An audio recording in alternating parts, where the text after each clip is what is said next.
Hi, I'm Erik Linask here in Austin, Texas. We're here at day 3 of IT Expo West. And in our newsroom today, I'm speaking with Jim Dunn. Jim is the CEO of TelStar Hosted. Jim, good morning. Thanks for joining me. Good morning. It's nice to meet you, Erik. So, we were just talking off camera about how the term cloud has just dominated conversation. What does cloud mean for TelStar? Well, I appreciate the question. We deliver call center communication services via the cloud, which means companies that have call center as part of their infrastructure, we have data centers, software, routers, everything, so that we maintain their IT, and we maintain IT staff that's an extension of their IT staff. So now their people can come in and they can focus just on managing the people and that customer experience, and it's delivered, that call is delivered via our software and our system.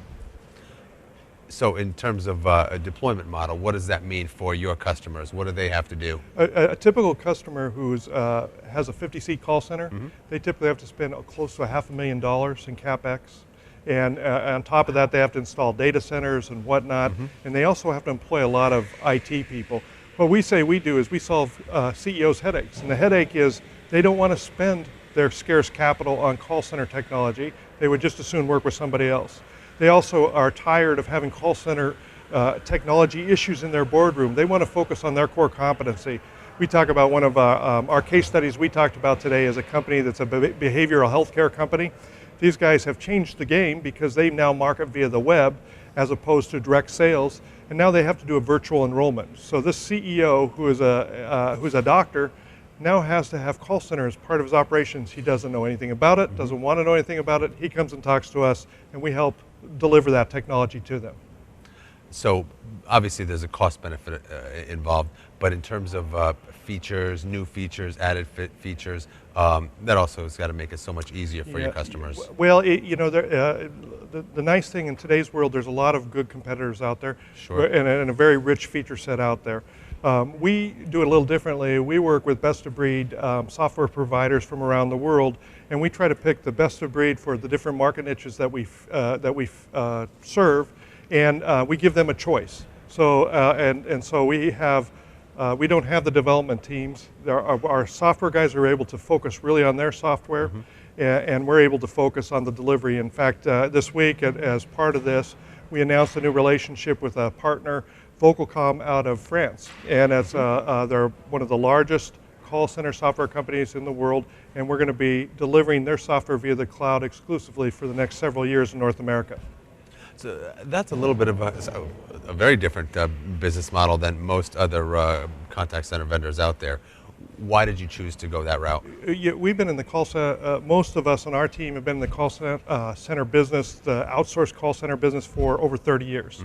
And we learned many years ago in the computer world, that was the model that got you in front of more corporate clients, is if you carried multiple products. So when you went to sell, if you were Compaq or HP, you would see a certain number of clients. But if you were somebody who carried Compaq and HP and IBM and Microsoft, you saw a lot more clients and you gave them a lot more possibilities.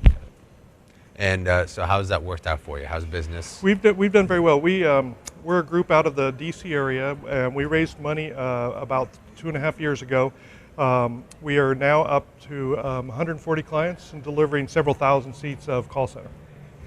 So when you're talking to a prospect, are they coming to you looking to migrate from premises-based model, or are these largely greenfield opportunities for you? They're all of the above. Gartner would say the market's grown from 2008, about 400 million in North America, to about 2.5 billion by 2015. That's a 30% annual compound growth rate. The last couple of years, a lot of the people that have been coming to us, they're new into the call center. They're innovators. They're really adopters. They may be using the technology in a way that hadn't been used before. Today, we're seeing more and more companies that have substantial IT staff and substantial call center operations that are saying, I don't want to spend CapEx to improve it, and I'm going to come and look at the cloud as a solution. What does social media mean to the contact center? So I think it means a lot. I think it's still developing. Yeah, you hear a lot about the fear factor. You got to be watching all the social media channels to see what's going to come in. I think more importantly today It's about customer acquisition. It's about aligning all these different viewpoints, and especially it's about word of mouth electronically. So if I have a product and I get it out in the right social media channels, it's a viral spread. That's so important. You win the influencers. The game hasn't changed. You win the influencers, you get word of mouth to let them spread that, and the more you can do that, the better off we all are. It lowers your cost of acquisition, and it helps you promote on a more cost-effective manner. So to the call center, I think it's about customer acquisition, and it's going to continue to come, but I think it's evolving. So basically, instead of doing it word of mouth, you're now also doing it word of tweet. It is. It's exactly word of tweet. Jim, thank you so much for joining me. It's my pleasure. Nice meeting you. Appreciate the time.